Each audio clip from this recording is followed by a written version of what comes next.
Hello and welcome. This is Zenzele and Ndebele, and the program is the Breakfast Club on Asake Online.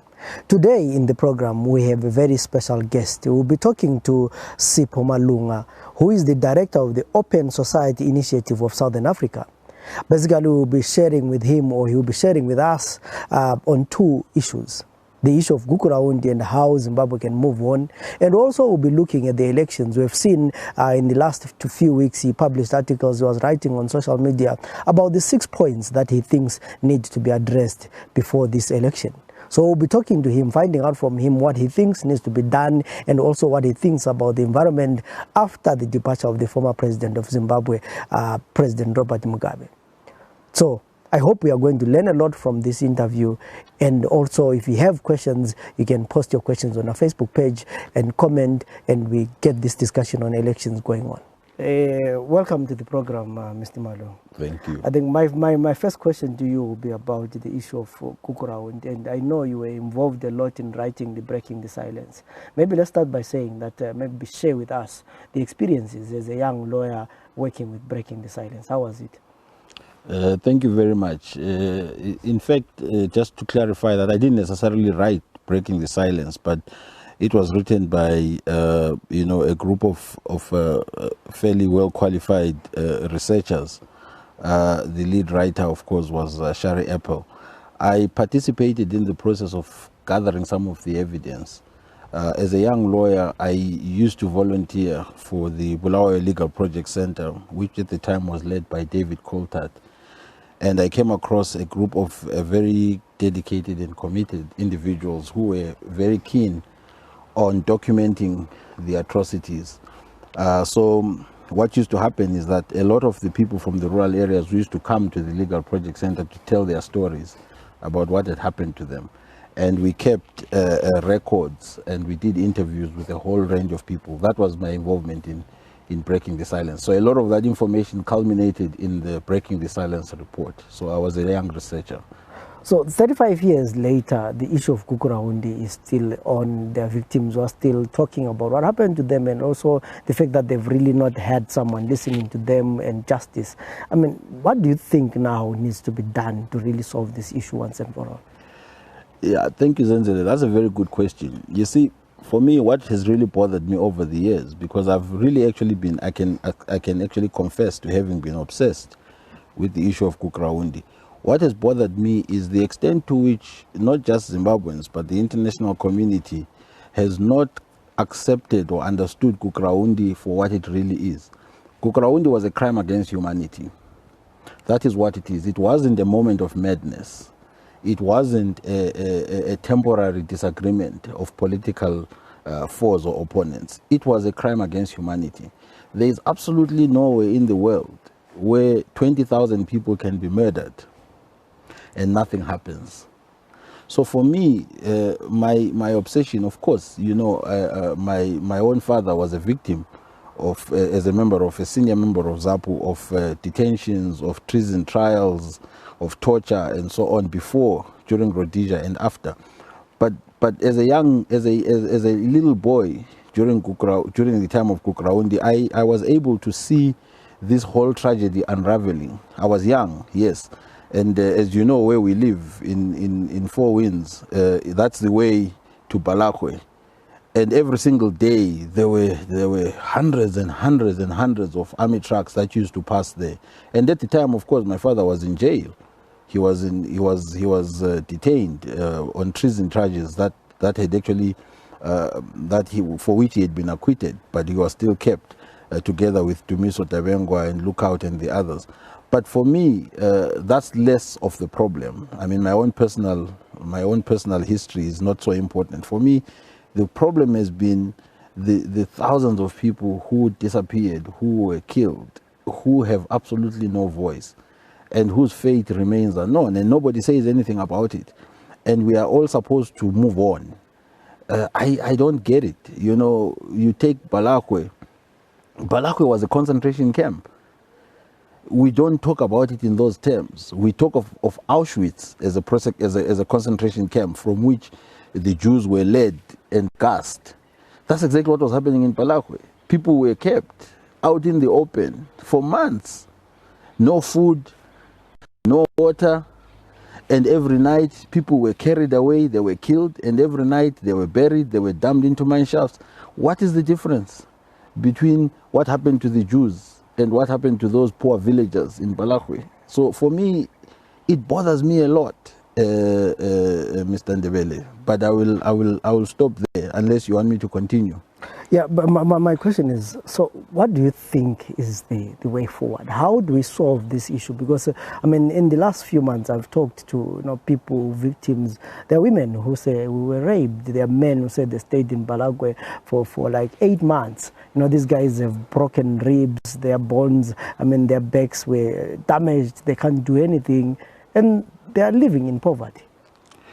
Yes, it's a good question. You see, I recognize that the issue of Gukurahundi has come back to the forefront once again, especially in the aftermath of the military takeover in November, because a lot of the key protagonists of that particular takeover are implicated in Gukurahundi.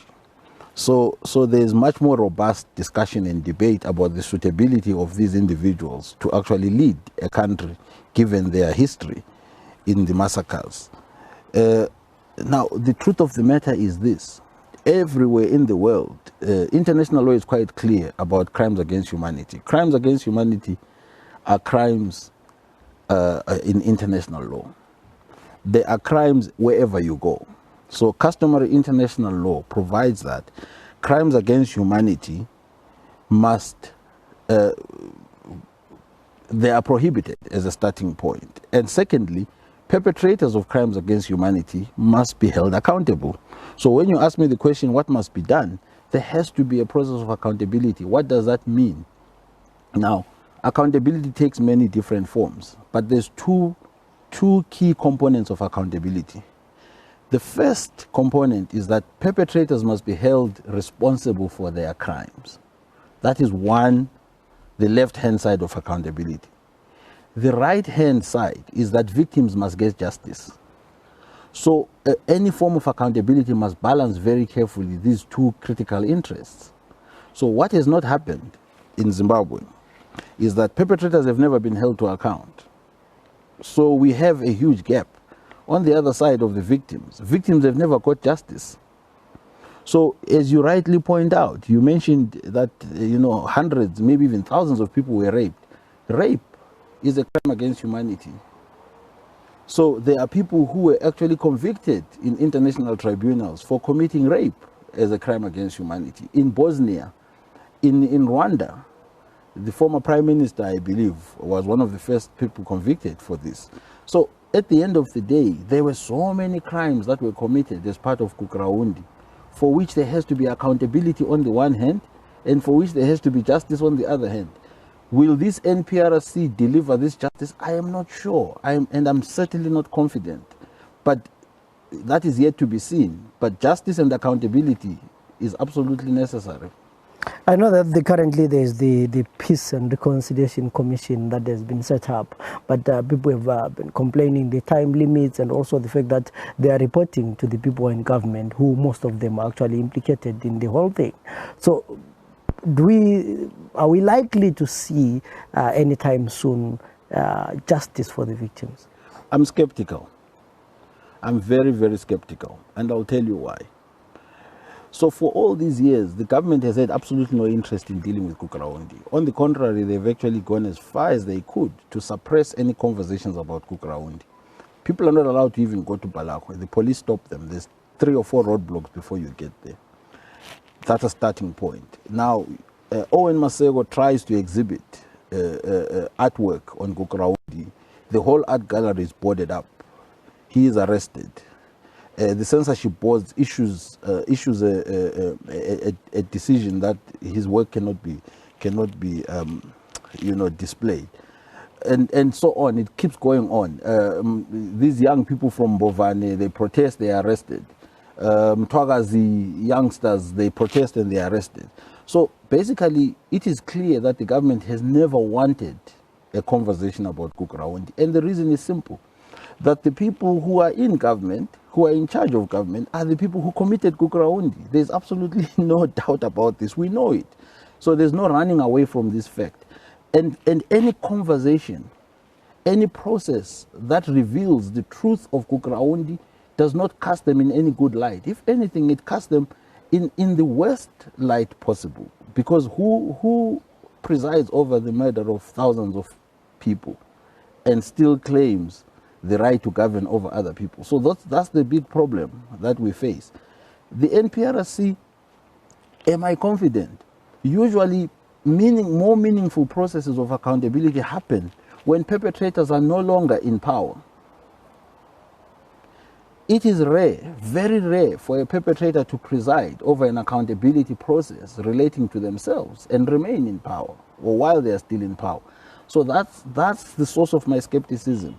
I do not think or believe that there is any meaningful intention for genuine accountability out of this process. You can even tell. Truth is not one of the issues that the NPRC is supposed to uncover. It's healing. Heal what? You want to heal what without accounting for what you have done? So these are some of the critical challenges. If the government is genuinely interested in a process of accountability, then there has to be truth. There has to be justice. There has to be accounting. You know, I was even thinking about this yesterday. Even in Western tradition, Western religion, you know, the avenue and the path to heaven is repentance. Is the repentance of your sins. I'm not very, very religious, but let's put some perspective to it. I know thousands and thousands of Zimbabweans go to church every Sunday. You can never, even the good Bible says that you can never get forgiveness unless you seek it. So Western religion, even the Quran, is about repenting for your sins. It's about penitence and seeking forgiveness and being forgiven. Even the Lord's Prayer, forgive us our temptations. You ask for forgiveness as we forgive those that trespass against us. And then if we come to African tradition, I will use Shona tradition, there's the concept of Ngozi, which is a very powerful, potent, and very feared concept, which is that you must appease the spirit of the people that you have wronged, especially if that wrong has resulted in a death. And there are people who continue, even now, perpetrators of Gukurahundi, who now are walking around, they've been trying to appease because Ngozi has followed them. So I'm not even talking about Western concepts, you know, about forgiveness, about accountability. And for Ngozi, you must accept what you have committed. And you must sacrifice, whether it's a beast, you must go to the family, you must acknowledge what you have done and seek forgiveness of the person that you have wronged. So those are some of the things that we can even borrow from, including in our own culture, you know, in our own context. But the truth of the matter is that Gukurahundi is going nowhere unless there's accountability. And accountability is, on the one hand, you know, taking responsibility, on the other hand, justice for victims. So moving on the issue, we are just less than 2 months to elections, and for a long time, you know, we are talking about accountability and all these issues. The Zimbabwean elections, the problem has always been that people don't trust the process. They've always never trusted ZEC and the people who are involved in elections. And we've seen now that ZEC has tried to talk to people who work with civil society and all these kind of things. Do you think there is a bit of trust, or trust has been restored in the electoral process in Zimbabwe? I don't think so. I think there have been a lot of attempts, significant attempts. You see, I used to work on elections for many years when I was working at the United Nations. Now, the point is this. For people to trust the outcome in elections, they must trust the process. They must trust the people running the elections, that they are fair, that they are not partial, they are not partisan. The problem with our electoral commission is that it has a terrible, terrible history. If you remember, in 2008, the electoral commission was unable to release results for 45 days. Now, and then after the results, it releases a result which forces a runoff. And that runoff then precipitates a huge, you know, outleash of violence, which Mugabe wins. And the electoral commission quickly declares Mugabe's victory, not 45 days now. So there's a lot of problems about the Electoral Commission, the credibility of ZEC. There are many questions about who is in ZEC. I personally have never seen an advertisement for a job in ZEC that says we're looking for an executive director in ZEC, we're looking for a chief information officer, yet ZEC is supposed to be a constitutionally independent body. Why are they not advertising their jobs? Who works in ZEC? Do we even know? And the second issue is, how does even ZEC work? So there are serious questions about the people running the election. Before we talk about voters' roll, BVR and all this, there are questions about the independence of ZEC. So those are some of the challenges. We even had, in the previous incarnation of ZEC, a former, military person was the chairperson of ZEC. Now they have a judge. The person was a judge, of course. Now there's a new appointment. But still, there are lingering questions about ZEC. Even the person who's supposed to be heading ZEC as the chief electoral officer has question marks because there's a serious past in ZEC, which people have serious questions about. So that's one problem. The second problem is this voters' roll. The voters' roll, the BVR, if you remember, was introduced by ZANU-PF after 2013. And ZANU-PF introduced the BVR presumably to try to address concerns that had happened around the voters' roll in 2013. The voters' roll was not released on time in 2013, just like now. And now, of course, people have even had to go to court to force ZEC to release it. That should never happen. ZEC should never be forced to release the voters' roll. It is their job to win the trust of the people. So in 2013, the voters' roll was not released until a day or so before, which meant people were not able to verify it. And now there had always been questions about the accuracy of the voters' roll, given that since 1980, the voters' roll has been managed by Mudede, the Registrar General. And we know people have been dying, but we don't know if those people are being removed from the voters' roll. So who's in the voters' roll? I know I'm there myself, but I don't know who else is there. So it's very likely and possible in a system where ZEC is not independent and where ZEC is partisan, that all the people who are dead, they come back to life to vote every election. We don't know this. We want to see the voters' roll. People must be able to ascertain. I remember when we had the runoff, a by-election in Mwenezi, there were people, so many people there, hundreds of people who were over 100 years old. Now tell me, in which world can you realistically justify, in a rural constituency, in a country which has almost a poor or a collapsed health system, how many people live up to 100, let alone in one district over 100 people? It's impossible. This is a red flag. It tells you something else is going on. And this was, mind you, a voters' roll that actually came after the 2013, which was a consolidated voter. So where I don't think you can go to a village and find a 100-year-old. My father-in-law is 100 years old, but I think he's the only person I know in the whole of Gweru, maybe even in Ndebele that I know personally, who's 100 years old. People don't live that long, let alone, but they live that long in the voters' roll, and that must tell you something. So how do we begin to then, I mean, we are 6 weeks before the election. How do people begin to then flag these issues and do something about it? Well, we are flagging the issues. I mean, I recently wrote an article which has been picked up by a few media houses, just flagging about 6 issues that really need to be considered carefully for Zimbabwe to have a free and fair election. I think Zimbabwe does need a free and fair election. It really doesn't matter to me who wins the election. So I really have no particular preference, but I have a preference for the election being free and fair. And I think Zimbabweans must defend their elections. They must defend their democracy. The expectation that somebody is going to come from outside and help defend their vote is a mistaken one.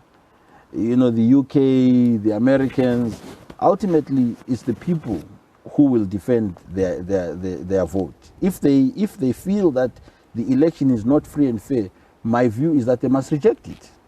And they must use whatever means are at their own disposal as individuals, as people, to reject the outcome of an election. it's not the first time that civilians have rejected either poor leadership, have rejected oppressive leadership, and there are many ways in which people can do that. But obviously it's important that people are clear about what is required for a free and fair election, so that it's not just a case of sole loser, because an election is a contest. You lose. Somebody has to lose. And when you lose, it doesn't mean you must reject the outcome. It means you must accept it if you lose and the outcome, the process has been credible and transparent. But if you have been cheated, you have every right to refuse the outcome of that result. And that result is not legitimate anyway. Yeah, you mentioned the issues, or the important issues that are supposed to be looked at before this election. And my question would be, what do you think are the priority areas, or the 6 priority areas that need to be taken care of, or people should be worried about? Oh, great. That's a good question. Thank you, Zenzele. So the first question is the whole issue of the voters' roll that I've talked about, the BVR. We need to check that the BVR is authentic, that the sanctity of that role. That role is accurate. It has everybody who needs to be in it. It doesn't have anyone who does not have to be in it. I clarify that point. I want to emphasize it. It's not just about me being in it because I've registered. It's also making sure that there are people who should not be in that voters' roll. That's the first one. The second point is that it's absolutely important that ZEC is able to assure people of its own independence. There are many accusations about ZEC, including its staffing, including its independence and partiality and so on. So that's the second point. The third point is related to issues around the military. You know, in November, the military intervened in the politics of the country. Some can argue, I would certainly argue, that the military has always been part and parcel of the politics of the country because of the liberation connection between Zanla, ZANU, and so on. But it intervened in an unprecedented way and removed the president and replaced him with another person who was previously his vice. And the military even said they intervened because they were worried ZANU-PF would lose the election in 2018. That's what they said. They didn't even hide their statements. There are press conferences that were given by the then commander of the Zimbabwe Defense Forces. They were very clear. They said, we're intervening because, Mugabe, you are purging our comrades. 1. 2, we are intervening to save ZANU-PF in 2018. So that tells you something. Will the military allow anyone else to win the election? This is a question I have to ask. They made it very clear and explicit why they were intervening. So we have had reports that they have been deployed. We know what happened in 2008, the role of the military, the war veterans. Our brother Jabulani Spanda was at the forefront of it. Now, the question is, what assurance do we have that the military is going to allow the will of the people to be heard, especially given their history? We talked about Gukurahundi. Especially in this part of the country, in Ndebele, we know the role of the military here very well. The people of Ndebele understand the military. You know, Lionel Dyke, the former, paratrooper commander, made it very clear. He said when they intervened here, he says, the Ndebeles understand. We went in there, it was brutal, it was harsh, but we needed to do it. And the Ndebeles understand what we did there. You know, so this is the military. Because it was Lionel Dyke, the paratrooper regiment, who came first. So with this background, how do you then, assure people that the military will not be involved? So, and then the fifth point is the whole issue of access to media. Right now, Zimbabwe has, and I'm very excited about this facility that you have. These hubs that there's a lot of them in the country that are run by young people like yourself, who are engaged and who are facilitating engagement, information sharing, participation, using technology. It's breaking barriers that globally, actually, because even I know that this can be live streamed to anywhere in the world. So it means that ZBC, Chronicle, Sunday News, Sunday Mail, it means that their stranglehold on the control of information and this dissemination is being broken by initiatives such as yours, such as Magamba TV, Stimulus Hub, globally. But we have to remember one thing. The internet penetration in our country is very low, especially in rural areas. So what it means essentially is that rural voters have no access to this conversation, for example, that you live stream. So even you have young people talking, coming in, even if you bring in, movers and shakers and change makers, and you talk to them or watch some of your programs, that's really exciting. But that's only available to people like me who have data, who have internet access. Now, at a point where political campaigns and election campaigns are happening, it's absolutely critical that people have access to a wide range of political information and candidates. Now, the penetration of ZBC, ZTV is highest in rural areas. And if ZBC, ZTV does not give access to other candidates or other political formations except ZANU, it creates an unfair advantage to ZANU-PF in the political process. So those are some of the issues that need to be considered. I don't know if there's I've covered all the 6 points. So we talked about the voters' role. We talked about the media, the importance of the media, the military factor. Yes.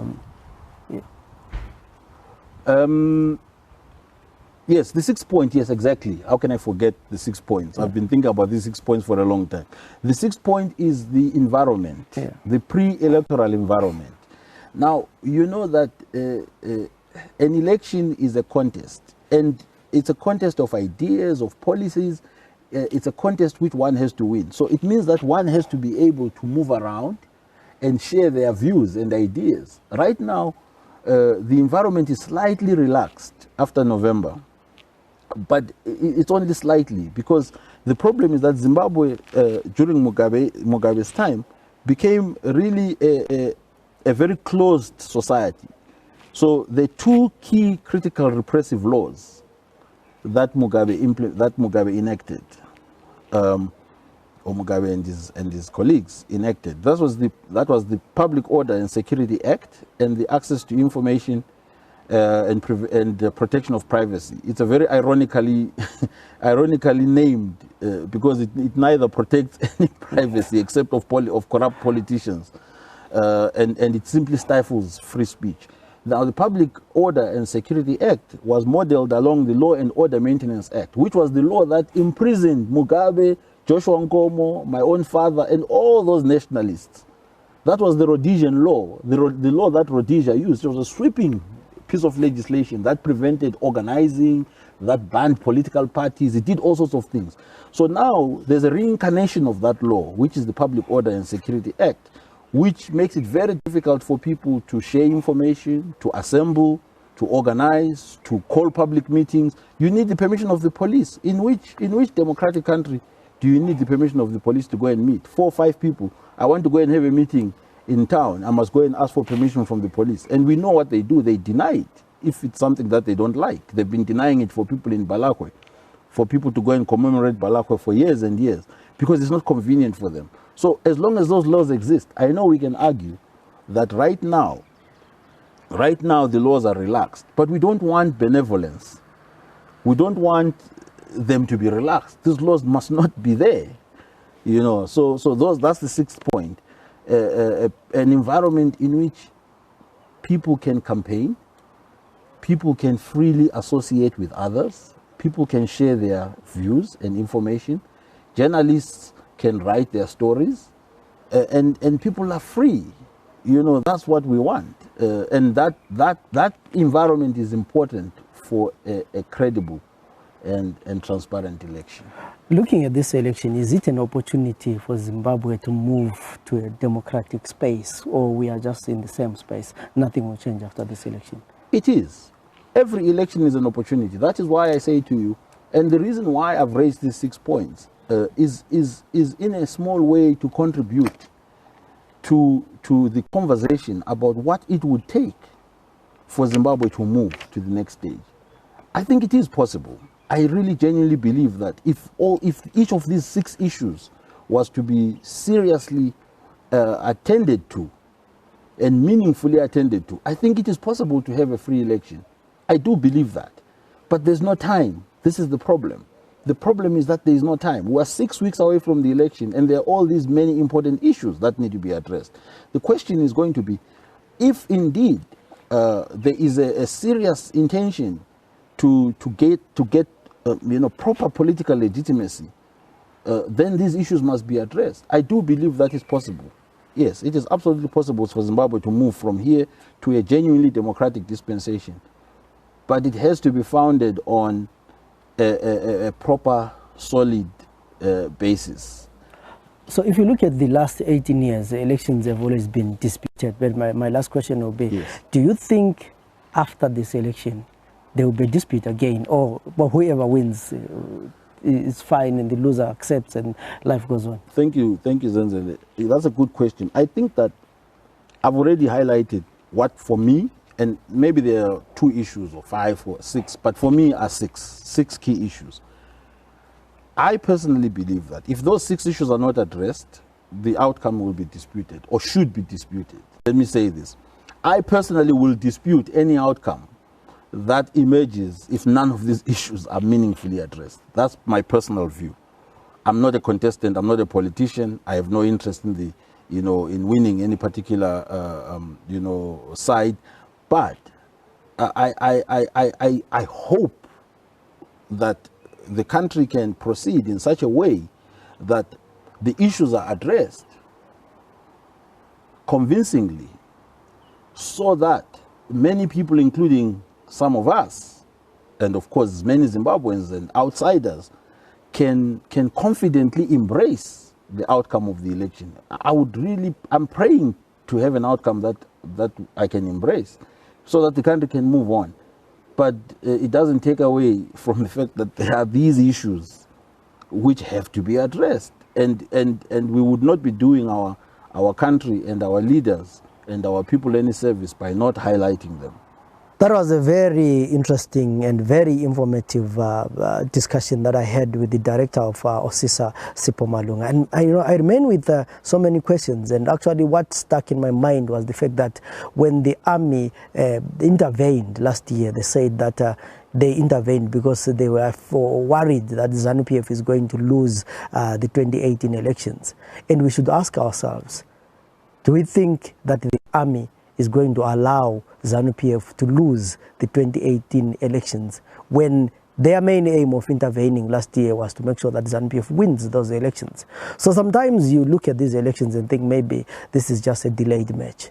However, it is our duty as Zimbabweans to make sure that we play our part and go and vote. Make sure that all of us play our part, and whatever the outcome, then at least you have gone to vote. This was a very informative interview where we talked about the issue of Gukurahundi, what the victims can do, but also the issue of the current elections that are going on, that the issues like the voters' roll, the environment and the media play a very important role in making sure that we have free and fair elections. My name is Zenzele Ndebele, and this was the Breakfast Club. Till we meet again tomorrow, have a good day.